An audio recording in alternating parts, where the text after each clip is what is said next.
So we ask you, Lord, teach us how we can further mature. Teach us how we can grow even more, so we can know more of you, we can enjoy more of you, and you can also enjoy us as your creation. Lead us, teach us, Father. In the name of Jesus, we ask for a simple message, and may you be the message giver. Thank you in the name of our teacher, our friend, our healer, the Lord Jesus Christ. Amen. How can we grow spiritually? Marami na tayong alam dyan, dagdagan lang natin ang konting mga perspective at nang sa ganon, lalo na makilala natin ang Diyos. Tulad ng marami mga anak, na lubos nyo lang nakilala ang inyong magulang at nadagdagan ang inyong appreciation. Nung naging magulang na rin kayo, dahil nag-mature kayo, marami po na dapat malaman at ma-appreciate tungkol sa Diyos na hindi natin naaabot kung hindi tayo nagmamature. Kaya kailangan ng spiritual maturity. How to grow spiritually? First and foremost, we've got to understand and master the basics.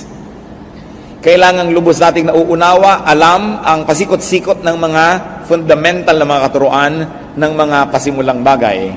Kung sa pag-aaral ng musika ay nagsisimula ka sa do, re, mi, kung western music yan, at sa pagbabasa ay ABC, dapat din naman sa Bible, alam mo yung mga basic na katuruan. At sa mga nagkakamali, ano ang sabi ng Panginoon sa Mark 12:24? Jesus replied, "Are you not in error because you do not know the scriptures or the power of God?" Maraming nagkakamali sapagkat hindi nila alam ang scriptures, ang salita ng Diyos. At siyempre, pag sinabi ng Panginoong Jesus na scriptures, ang tinutukoy niya ay yung tinatawag nating Old Testament. Dahil nung nagsasalita ang Panginoon, siya naglalakad, nagtuturo, hindi pa naman nasusulat at hindi pa nako-compile yung tinatawag nating New Testament. So whenever Jesus makes a reference to scripture, he means Old Testament.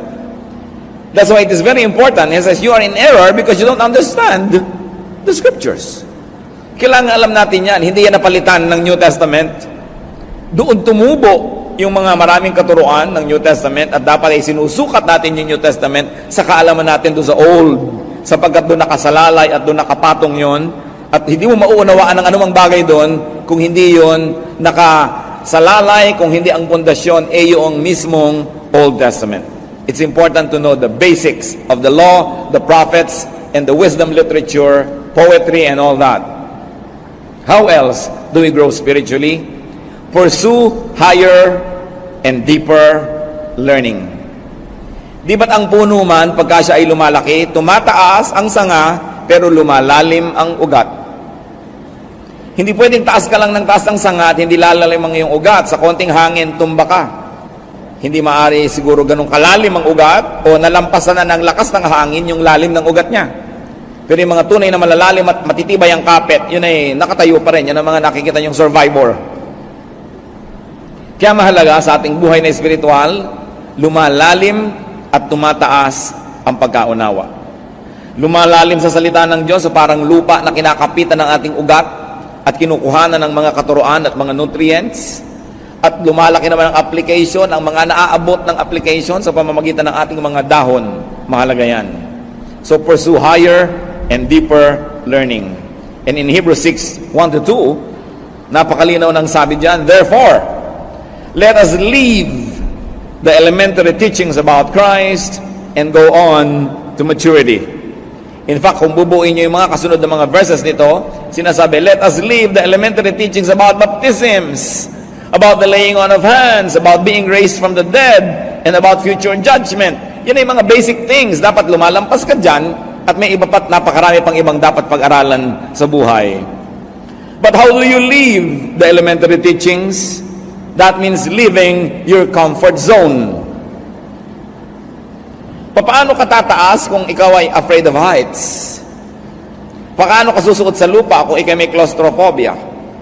Paano iiwan ang mga dati na't nasa ulot na kabisa at komportable na tayong mga turo kung ayaw natin na mahirapan ang ating isip, ang ating loob? Because whenever you leave something, you leave a comfort zone. Sanay ka na ron, ayaw mo nang iwan yon. Kaya maraming mga tao na nasanay sa ganitong turo, ayaw nang maiba yun, ayaw nang ma-challenge yun, ayaw nang madagdagan pa dahil sabi nila, ay, komportable na ako, ayoko nang magulo pa. Sapagkat sa bawat pagbabago ng isip, sa bawat paglago ng isip ay dumadaan muna sa isang panandaliang kaguluhan. Kasi meron ka ng tahimik ka ng pinaniniwala at niyayakap, pagkatapos lalaki ka mula doon, merong transition period, aalis ka mula sa dati at lilipat ka doon sa bagong level, mahirap yon. Para rin na ikaw ay sanay ka na sa isang maliit na bahay, lilipat ka sa malaki, kung tamad ka, ayaw mo nang lumipat dahil buhatan na naman, balutan, hirap yan. Parang nasanay ka na sa ganitong recipe, may nagtuturo sa iyo ng iba, ayaw mo na akong guluhin, tama na ako dito. Ito yung mga isip na hindi lalago. At maging sa mga bagay pong espiritual at relihiyosong mga bagay, merong nalalaman mo dahil milk pa lang ang ipinakain sa iyo, pero darating ang panahon that you will have to eat meat, and you will have to not really live what you learned, but to appreciate another form and another manifestation of that truth. Naiiba yung level. That means leaving your knowledge, your understanding, your perception, and sometimes even your beliefs for another level and degree of revelation that can come from the same God. So if your knowledge or understanding or perception or belief has been constant, it has been the same, walang nadagdag, walang naiba, sa mahabang panahon, isa lang pong ibig sabihin nun, mga kapatid, wala kayong growth. Parang meron kang sapatos, para hindi ka na bumili ng iba, ayaw mo na lang lumaki ang yung paa.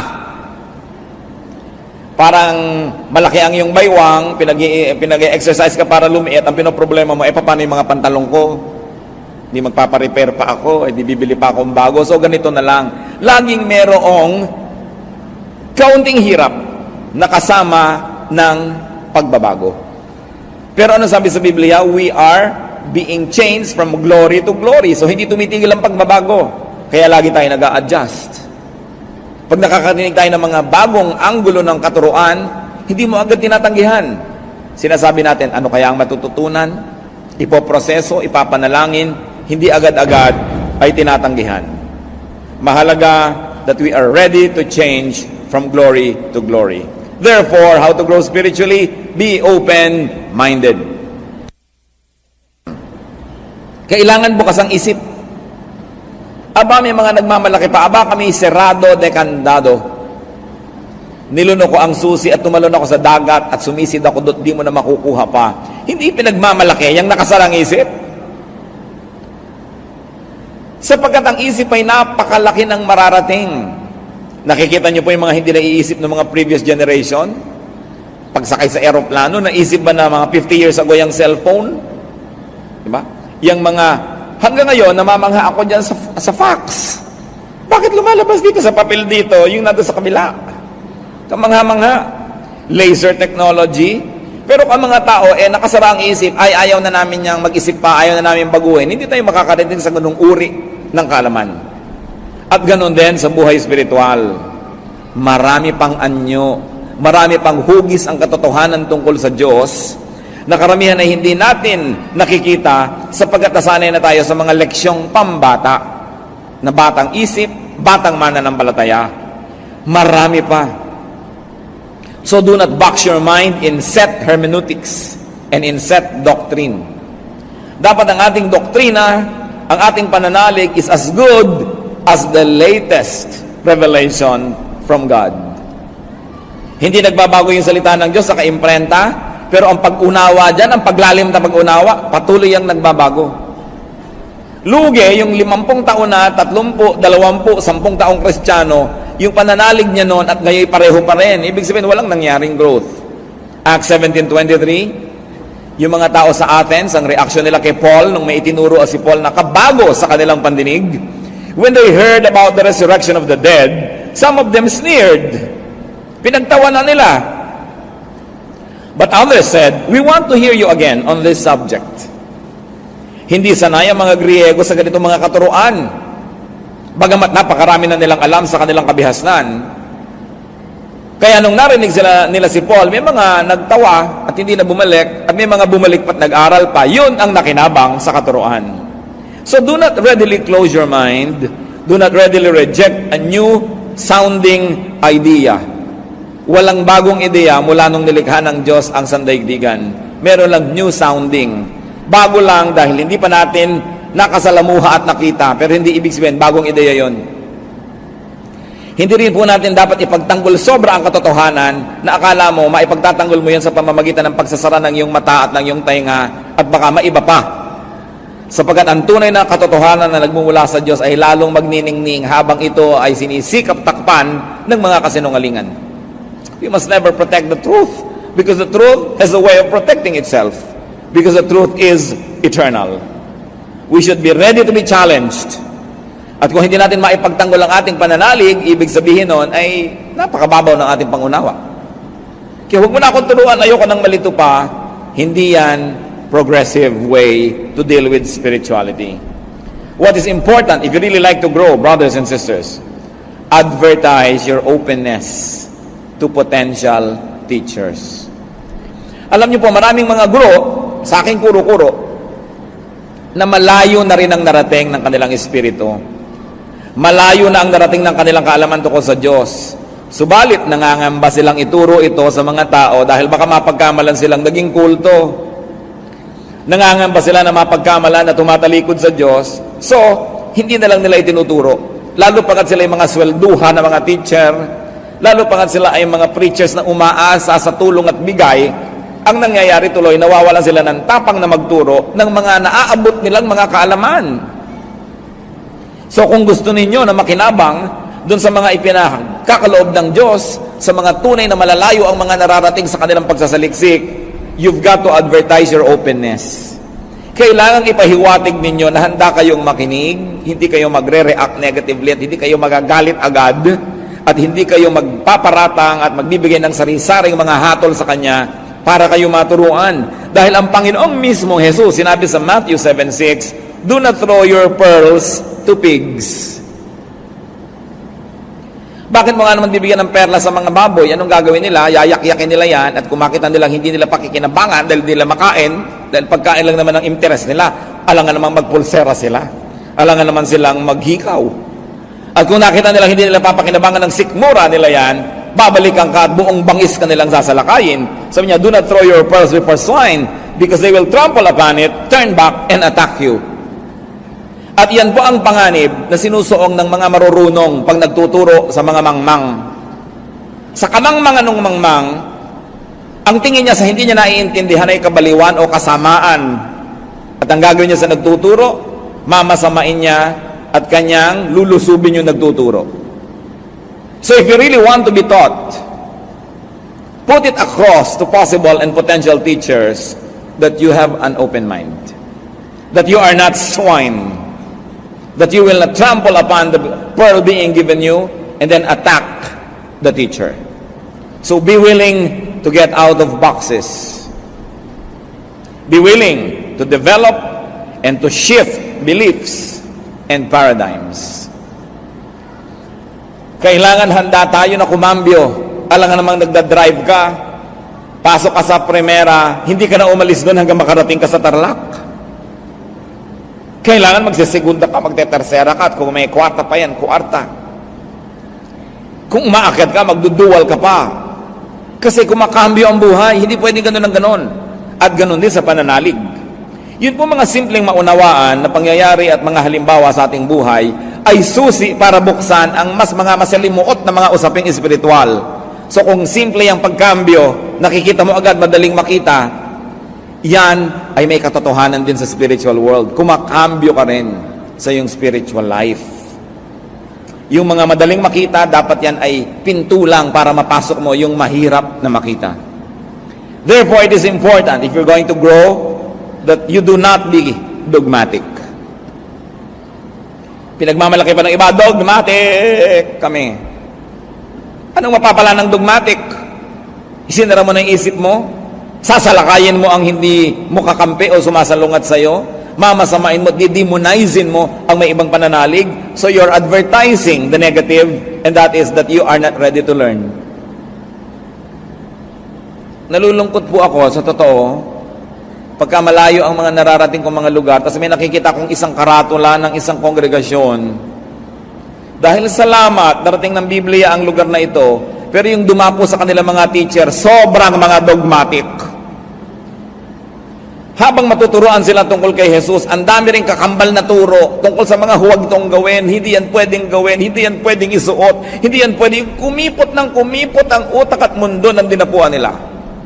Kaya kasiyahan ng nadarama ko, pag nakikita kong may mission pala doon yung grupo na yon, buti naman nakarating yung Biblia, pero kalungkutan din, dahil ang gagawin nila sa mga bawat nila makonvert, pakikitirin nila ang isip. Tayo lang ang tama, tayo lang ang totoo, lahat mali. So magiging self-righteous, magiging mga hambog, at magiging separatists from the other members of the body of Christ. Kaya lungkot at saya, sa halip sanang puro saya na lang dahil salamat narating sila. But what is good about being dogmatic? Because dogmatism is also characterized by self-righteousness and judgmentalism. At pagka isang tao dogmatic, ibig sabihin, sobra ang panananalig niya sa kanyang pinananaligan at wala na siyang ibang ito-tolerate na iba pa, they destroy friendships.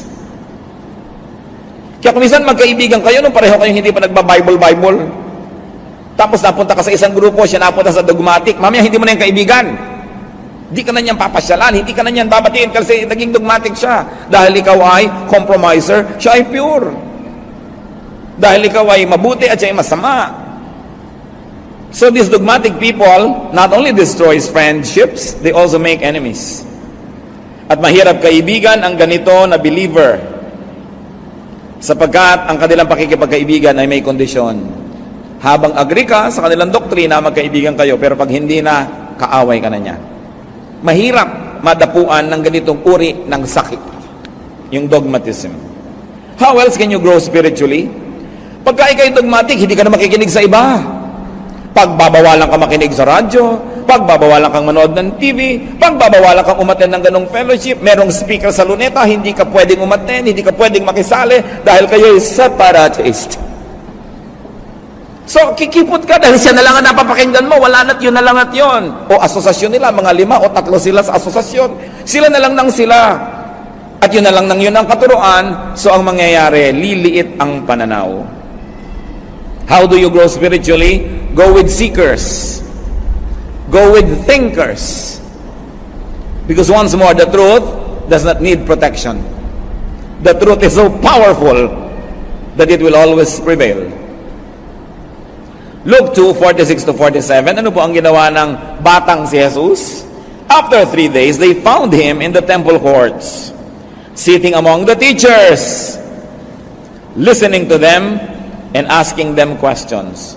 Mga kapatid, wala na yatang hihigit pa na sobrang nagbibigay ng kasiyahan at bunga sa panahon na ginugugol mo na ang kausap mo yung mga marurunong. Yung higit na marunong sa'yo. Ay, napakasanap ko, ang higit na marunong sa'yo ang kayong kausap. Tapos you learn how to listen, katulad ng ginawa ng Panginoon. Listening to them.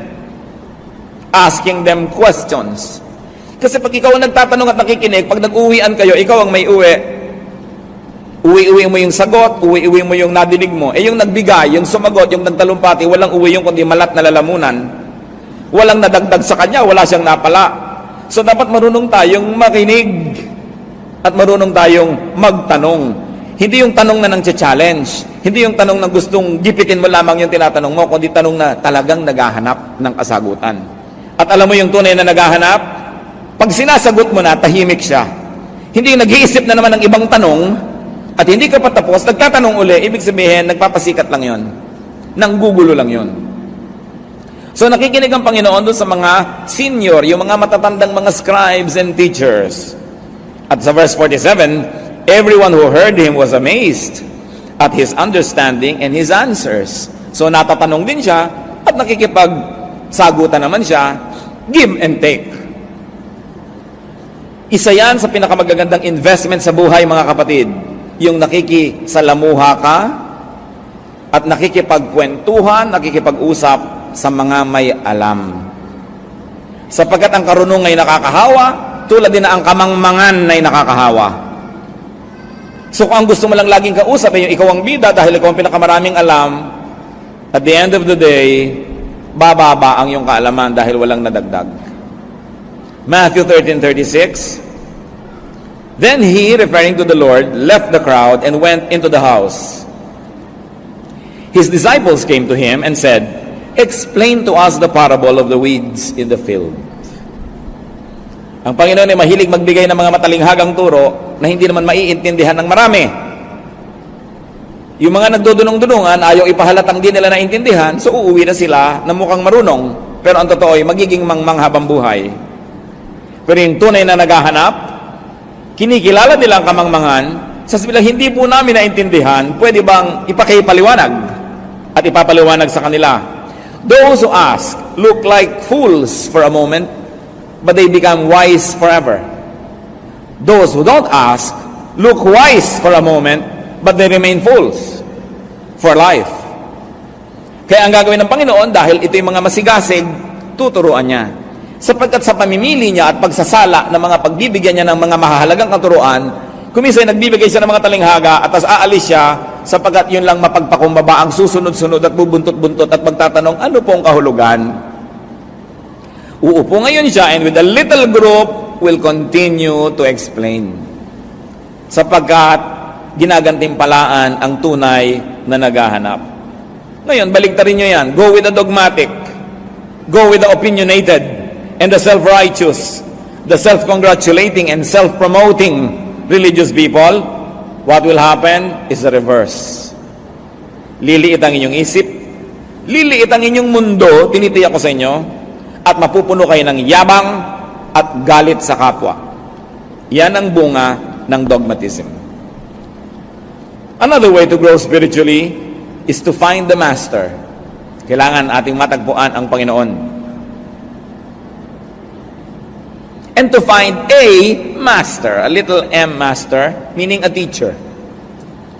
People who are on a higher plane of consciousness are important people to meet and to exchange ideas with. Nakita niyo po na ang Panginoong Hesus ay nagtuturo sa bahay ng magkapatid na Mary at Martha? Luke 10:39. Mary sat at the Lord's feet, listening to what He said. Hindi madali para sa isang babaeng tulad ni Maria na maupo sa paanan ni Jesus. Sapagkat noong panahon na yon, sa panahon nila, pag may nagtuturo, mga lalaki lang ang makikinig. At lalo't lalaki yung nagtuturo, mga lalaki ang karamihan ng nakaumpok doon, ang babae, talsik, punta sa kusina, gumawa ng turon. At iyon ang ginawa ni Martha. Yung tama, yung dapat, yung usual, nung magtuturuan na, pumunta na siya sa kusina. At sapagkat hindi niya maunawa kung bakit ang kanyang kapatid ay nanatili kasama ang mga lalaki, magiging disciple din ba ito? Matuturuan ito? Sabi niya, Lord, hindi ba kayo nababagabag na yung babaeng niya nandyan? Sabihin niyo, sumama sa kusina, where we belong. At ano sinabi ng Panginoon? She has chosen the better portion. It will not be taken from her. Ibig sabihin, minabuti ng Panginoon ang babaeng ito, lumalabas sa kanyang usual role, lumalabas siya doon sa box ng dapat kalagyan, ayon sa kaugalian, sapagkat yun lang ang magpapalaya sa kanyang isip upang lumawak ito at lumaki. So, while Mary was learning at the feet of Jesus, Martha was in the kitchen, literally and probably spiritually. Hindi natin minamasama na mahilig siyang maglingkod, pero sayang yung pagkakataon kasi hindi naman laging nandiyan si Jesus para magturo. Naglabas ka na lang sana ng bukayo o skyflakes. Huwag ka nang maghanda ng kung ano-ano pa at intindihin mo yung pag-aaral. Pero yan, minabuti ng Panginoon. You have to get out of the box, whatever that box is, if you really like to learn. Maybe your box is your schedule, maybe your box is finances, maybe it is household chores or whatever is keeping you, you've got to get out of it if you really like to learn. John 6:68, Simon Peter answered him, Lord, to whom shall we go? You have the words of eternal life. So kanino ka pa nga naman pupunta? You have to find the master. Or the little m masters who have become teachers also. Acts 2:37. When the people heard this, they were cut to the heart and said to Peter and the other apostles, Brothers, what shall we do? Nakita niyo po, kinilala nila si Peter na isang mangmang na manging isda. Walang theological education, hindi nagpunta sa Bible school. Tinanong siya ng mga tao, ano pong dapat namin gawin? Ibig sabihin, now, they were finding a master, a letter M, a small m. Mga tao na higit sa kapwa-tao ang alam. Hinahanap din natin sila, tinatanong at pinakikinggan. At mahalaga yung sabi sa Matthew 7:20, by their fruit you will recognize them. Bago naman kayo mag-recognize at sumunod na sumunod, tingnan nyo muna kung may fruit. At ang pinakamabisang fruit na dapat makita sa isang mangangaral, hindi yung galing magsalita, hindi rin yung personal na buhay niya, bagamat importante yun. Ang tunay na fruit, anong nangyayari sa inyong puso pag natuturuan niya kayo? Yun ang fruit, na walang ibang magsasabi sa inyo kung tama ang fruit o hindi. Do we get comforted when we need comfort? And do we get bothered when we have to be bothered? Yun ang talagang godly teacher. Because the Word of God must comfort the afflicted and afflict the comfortable. So anong bunga sa inyong buhay ng katuruan at ng pagtuturo? Doon nyo ngayon malalaman kung tunay nga ba na isinugo sa inyo ng Diyos ang isang mangangaral. Hindi sa talumpati, hindi sa husay, hindi sa itsura. Bagamat nakakatulong yon. Hindi rin sa kanyang personal testimony, bagamat up to a point, importante. Pero ang mahalaga, anong talab sa inyo ng ministry niya? Yun ang bunga na dapat ay hinahanap. At ang pangako naman, Matthew 7:7-8. Ask, and it will be given to you. Seek, and you will find. Knock, and the door will be open to you. For everyone who asks, receives. He who seeks, finds. To him who knocks, the door will be opened.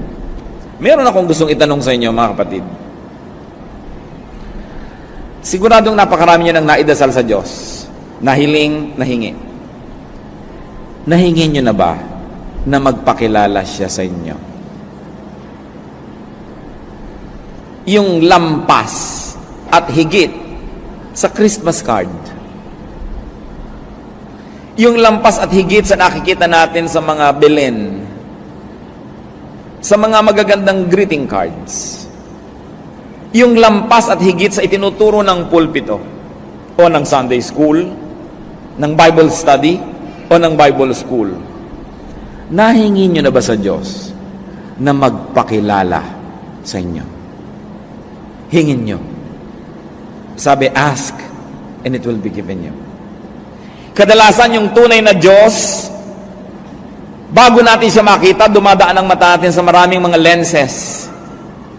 Lenses ng relihiyon, lenses ng kultura, lenses ng intellect, lenses ng edukasyon, lenses ng kamangmangan, ng ating mga biases, kaya hindi na natin maaninag talaga yung Diyos. Nakita niyo yung Diyos, kung papakinggan niyo ang mga relihiyon, iba-iba ang itsura niya, iba't iba ang kanyang kaanyuan. At kahit mismo sa Kristyanismo, doon na lang tayo sa mga Bible-based evangelical churches, so to speak. Iba't iba pa rin ang madidinig mo na katuruan. Sapagkat kung minsan, ang pagpapakilala ng isang mangangaral tungkol sa Diyos, ayon sa kanyang hilig. Kaya kung mahilig siya magdasal, puro dasal ang ginagawa ng kongregasyon.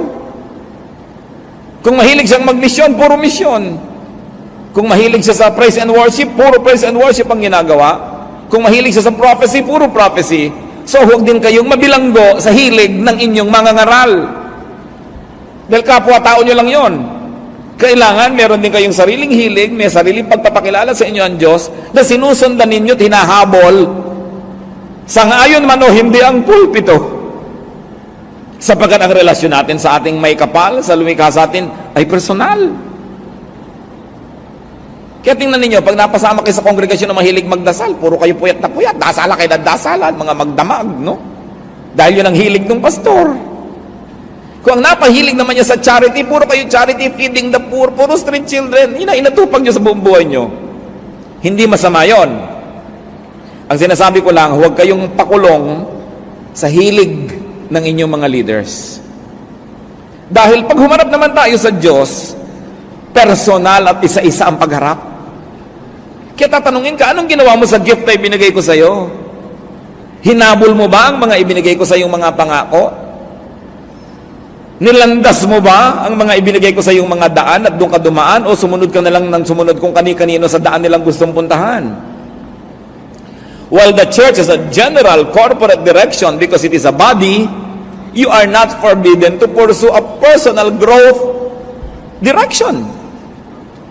Hanggang hindi mo ginugulo yung church at hindi ka na pumipigil sa ginagawa ng church in a corporate way, malaya ka na sundan ng Diyos sa iyong personal na buhay.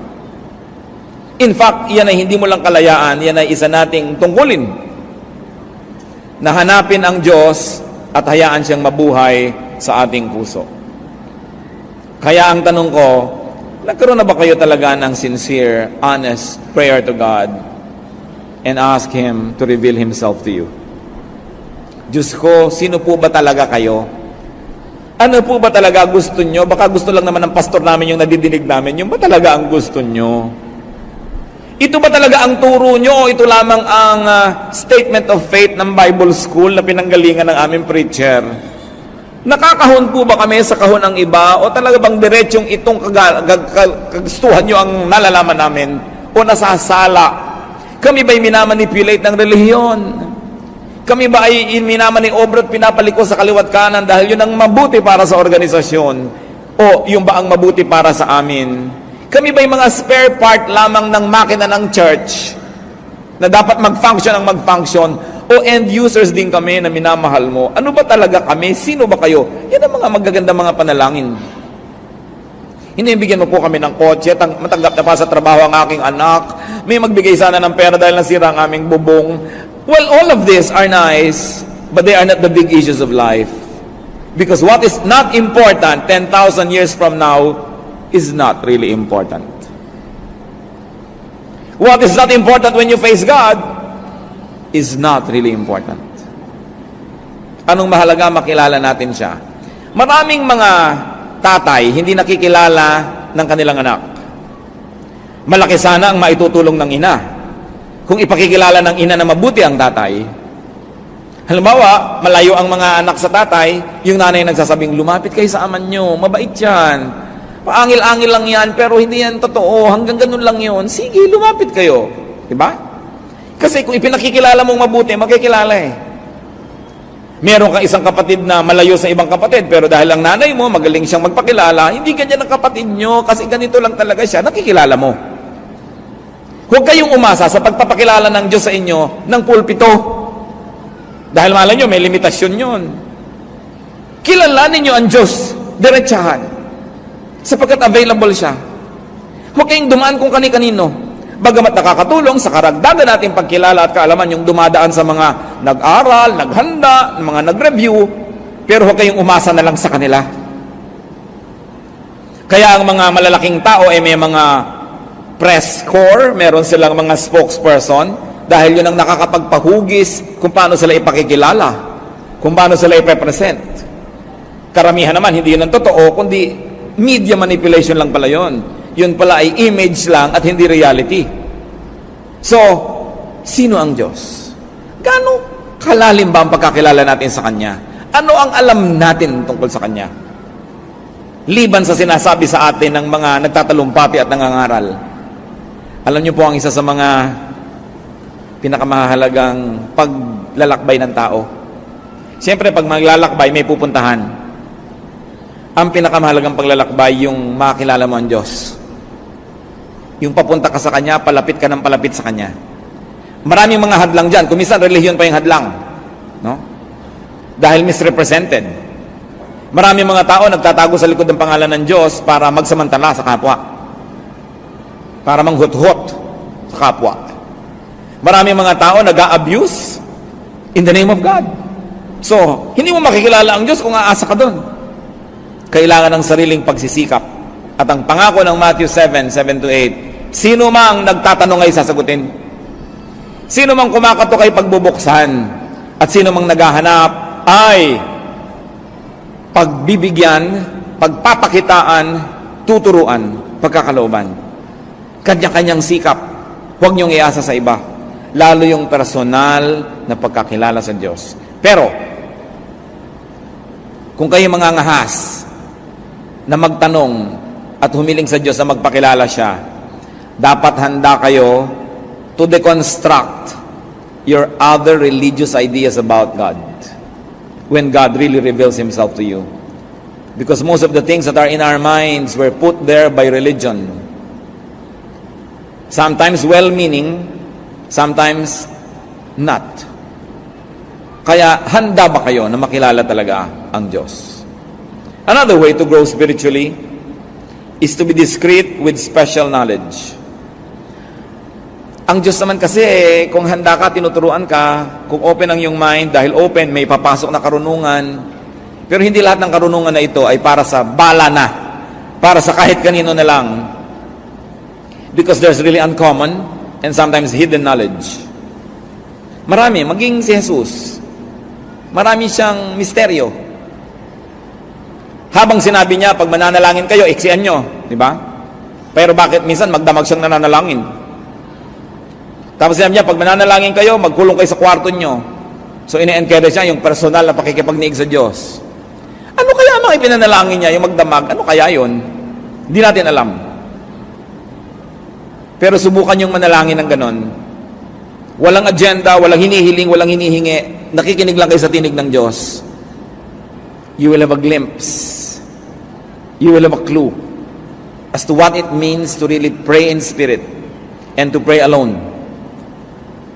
Well, it is good to pray with your fellow believers, but it must never replace personal prayer. At yung personal prayer na hindi lang binasa nyo sa inyong devotional guide, na 1 minute with God every day, parang gano'n na lang. Pati babasahin nyo, nakalagay doon, yung isusulat nyo, nakalagay doon, yung conclusion, nakalagay na rin doon. Anong napalan nyo? Diba? Para lang tayong elepanting tumungtong sa bola. Para hindi mo nung kailangan ng utak mo para gawin yun eh. Kailangan mo lang nasanay ka, tinrain. Pero yung mananalangin ng walang agenda, so that it is the agenda of God that will prevail, that is an experience.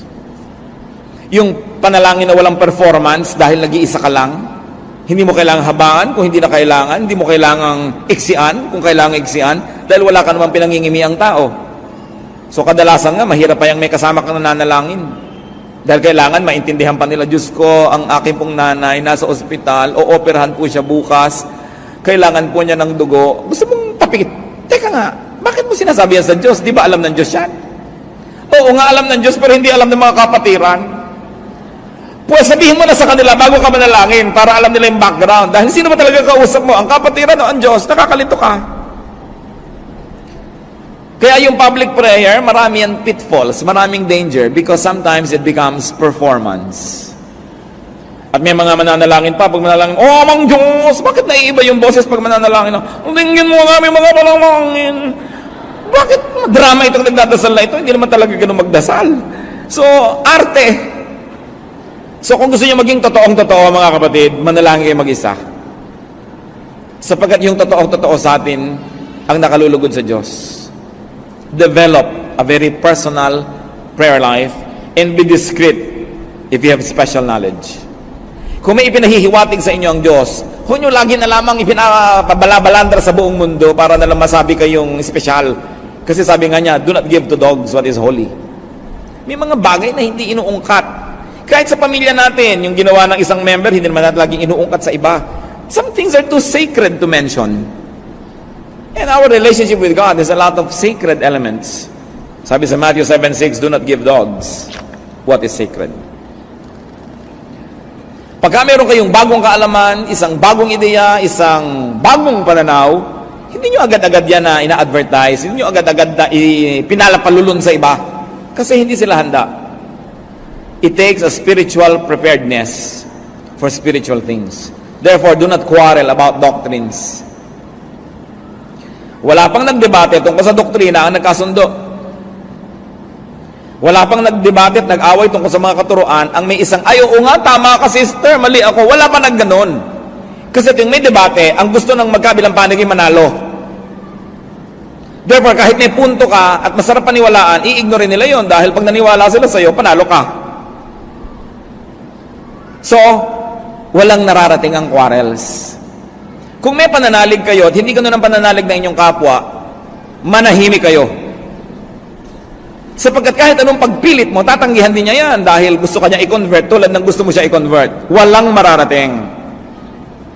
Sapagkat kung gusto nang ipagkaloob sa kanya ng Diyos ang ipinagkaloob sa iyo, mahirap ba sa Diyos na gawin yon? Kailangan ba ng Diyos ng iyong tulong para gawin yon?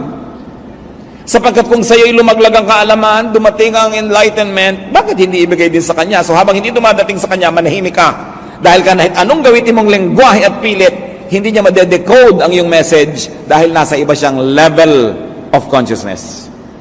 Parang AM at FM radio station na nag-uusap, hindi pwede magkaiba ang frequency. So, knowledge about spiritual things is also indicative of spiritual condition.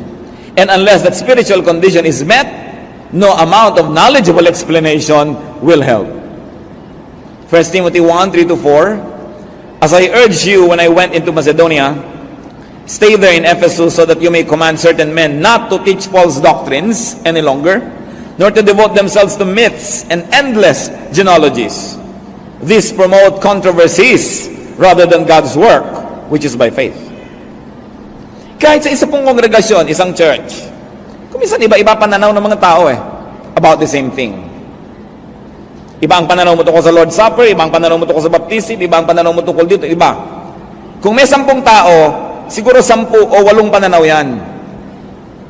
Kaya may leader. Ano ba ibig sabihin ng leader? I am going there, those who like to go there, follow me. And if you agree with your leader, mga 70 to 80%, manahimik ka na doon sa 80 at huwag mo nang guluhin ang mundo doon sa 20 na hindi ka sangayon.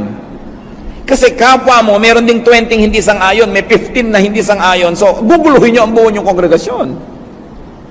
Ngayon, kung talagang yan ay mahalaga at ipinagkaloob sa inyo ng Diyos, mahirap bang ipagkaloob din sa iba? Ang mahalaga sa isang organisasyon may unity. And I say, if you agree 75 to 80%, malaki na yon. Huwag nyong asahan na mag-agree kayo 100%. Si Paul at si Peter nga nagbabangayan tungkol lamang sa circumcision. No? Nagkakagulo-gulo yung mga Christian leaders kahit nung unang panahon. Nagtatalo-talo yung mga disciple kung sino uupo sa kaliwa at sa kanan ni Jesus. So, huwag niyong asahang mag-agree tayo lahat sa lahat ng bagay. Hindi mangyayari yon. Ang mahalaga, generally speaking, are we agreed on the general direction of the spiritual journey we like to take together? Then we protect our unity from all of these issues so that we will continue to move forward. It is important. Walang mag-asawang agree on everything. Sa tabang at asim ng sinigang, hindi sila nag-agree. Siyempre, ang nakakapangyari, nagluluto. No? Agree na lang na agree kumakain, pero hindi kumisa siya agree doon. Hindi nangyayari yun, so huwag niyong isipin na mangyayari yun. Kaya sa mga bagay na pwede namang isang ayon na lang natin o itahimik, manahimik. Because in a church, in a spiritual body, unity is paramount. At yan ang gusto laging attack ni Satan, pagkagugakuluhin kayo sa mga maliliit na bagay. Siyempre, doon sa naniniwala sa maliit na bagay, sa kanya malaki yun. No? Kaya nga, willing siyang makipagpatayan dahil malaki yun No? Meron bang lebedura ang harina sa Lord's Supper o wala? Ano ba talagang ikli at haba ng buhok ng babae? Magpapantalon ba't hindi? Ako, nagkakagulo ang sinukob sa mga issue na yan. No? Isa natin sigurong dapat tingnan, pag hindi ginawang issue ni Jesus, hindi issue yan. No? At ano bang tunay na issue kay Jesus? Kababaang loob, kabutihang loob, pagtulong sa mga kawawa. Yun ang tunay niyang issue. Sabi niya, yan ang dakilang pananalig. Hindi ko ano ng mga doktrina na inimbento ng mga sumunod sa kanya, mga disipulong bangayan ng bangayan. Ano ba talaga ang turo ni Jesus? Anong minalaki niya, malakihin natin. Anong di niya pinansin, hindi siguro din dapat pinagpapapansin. So, do not quarrel about doctrines. When you have disagreement, you say, oh well, iba-iba tayo ng spiritual angle and spiritual level at this time, so let's put it in the freezer. Huwag nyo naman sasabihin, magkaiba tayo ng level, mataas ako, bababa ka, dahil away na naman yun. Basta magkaiba tayo ng pananaw ngayon. Importante ay tanggapin ang isa't isa. How else can we grow? Meditate. Sabi sa Psalm, on your law I meditate day and night. Hindi sapat na nakinig kasi listening yon. Hindi sapat na nagbasa, reading yon. Iba yung meditation. Nananahimik lang tayo at hinahayaan nating akayin tayo ng Espiritu ng Diyos kung saan tayo gustong dalhin sa ating pag-iisip. Ihayag ang gusto niyang ihayag, ipaliwanag ang gusto niyang ipaliwanag. Siya ang nasusunod sa meditation, hindi tayo. Sa reading, yung mata natin, kung saan mo dalhin, yan ang binabasa. Sa listening, kung kanino mo ituon ang tenga mo. So, sa meditation, you let the Spirit of God lead you. Kaya napakahalaga po sa spiritual growth yung meditation. Dahil dyan ibinubunyag yung mga hindi natin sukat akalaing maintindihan pala natin. Hayaan natin ang Espiritu ng Diyos. Psalm 119:27. Let me understand the teaching of your precepts. Then I will meditate on your wonders. Psalm 37:7. Be still before the Lord and wait patiently for Him. Be still. Be quiet. And let God speak to you. Kinausap niya yung mga propeta nung araw, isinulat, binabasa natin ngayon. Pwede ka rin kausapin ngayon nang hindi nakasulat dyan, kausapin ka. Kaya lang, huwag mong gagawing doktrina para sa lahat yung sinabi sa'yo. Kasi sa'yo lang yung sinabi. Hindi kinausap ako ng Diyos, ang sabi, pautangin mo ako. Aba, ba't ako nasangkot sa usapan yun ng Diyos? Kung papautangin kita, dapat ako kinausap na pautangin mo si ganon. Eh, ikaw palang kinausap, ba't mo ko isasali dyan? So, ang mga personal na revelation ng Diyos, nagre-reveal pa rin ng Diyos, hindi naman siya nagbabago eh. Pero hindi mo dapat gawing doktrina para sa lahat. Yun ang panganib. Yung personal mo sa'yo, gagawin mong doctrine. Sa'yo lang yun. I-apply mo lang yun personally. But don't force others to get into that situation. Psalm 63:6. On my bed I remember you. I think of you through the watches of the night. So may first watch, second watch, third watch, fourth watch. Kasi hinati nila ang gabi into 3 hours. So 3 times 4, yun yung 12 hours of the night. Kaya may mga fourth watch, ibig sabihin yung mag-uumaga na, ayan na, tapos ang paghihintay. So marami mga watches of the night. So sabi niya, I think of you through the watches of the night. Yung talagang iniisip mo ang Diyos, nakikipagniig ka sa Kanya, wala nang hihigit pa na purong-purong kasiyahan kaysa sa pakikipagniig sa Diyos. At yun ang dapat nating hindi nababaliwala. It's different to attend church, it's different to go to a Bible study, it's different to praise and worship, and it's different to meditate. Kasama dapat yan sa ating buhay spiritual. And finally, among the few that we like to talk about today and how to grow spiritually, live out new knowledge. Ipamuhay ang nalalaman. Incarnate new understanding. Because it is in the mind, it must find its realization in the physical world. So you have to do what you know. You are what you know. What you know must become what you are. Operationalize new realizations. Meron ka palang nauntindihan, naunawaan, paano mo gagawing totoo ito sa iyong buhay? Practice spirituality. Because then and only then can it be shared with others, not through the mind, but through your practice and example. James 1:22, do not merely listen to the word and so deceive yourselves. Do what it says. And when you operationalize your understanding, this will open new doors for more understanding and more enlightenment. Pag yung naabot ang ating isip, ipinamuhay natin, humahanda tayong umabot sa iba pa na mas mataas. Sapagkat kung may naiisip ka, hindi mo naman sinusunod at ginagawa, hanggang doon ka na lang. Pag ginawa mo yon, tsaka ka tumaas para maabot mo uli ang ibang isipin. At pag ginawa mo na naman yon, tataas ka ng tataas. And that is how you change from glory to glory. Many of us do not grow spiritually because we do not practice what we know. Alam natin, pero hindi natin ginagawa. Alam mong dapat ka magpakumbaba, hindi mo naman ginagawa. Alam mong dapat ka makipagkasundo sa nakikipagkagalit sa'yo, hindi mo naman ginagawa. So hindi ka nalalampas sa alam na yon. Kasi pag yung alam mo, ginawa mo, tataas ang iyong kalagayan. May iba ka pang malalaman uli, na pag ginawa mo, tataas uli ang iyong kalagayan. Sa pagsunod sa kaalaman, dun tumataas ang ating level ng spirituality.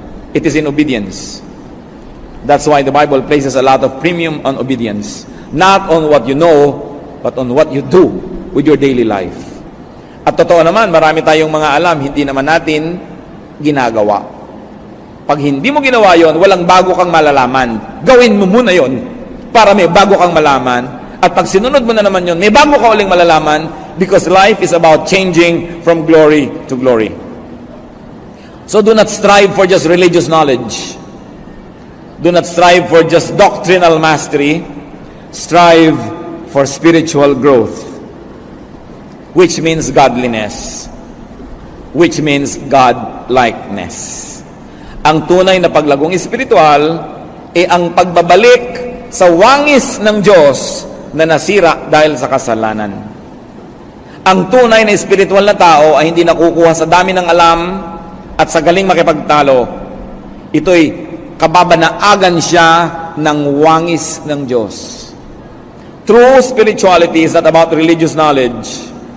It is about being more and more like the essence of God.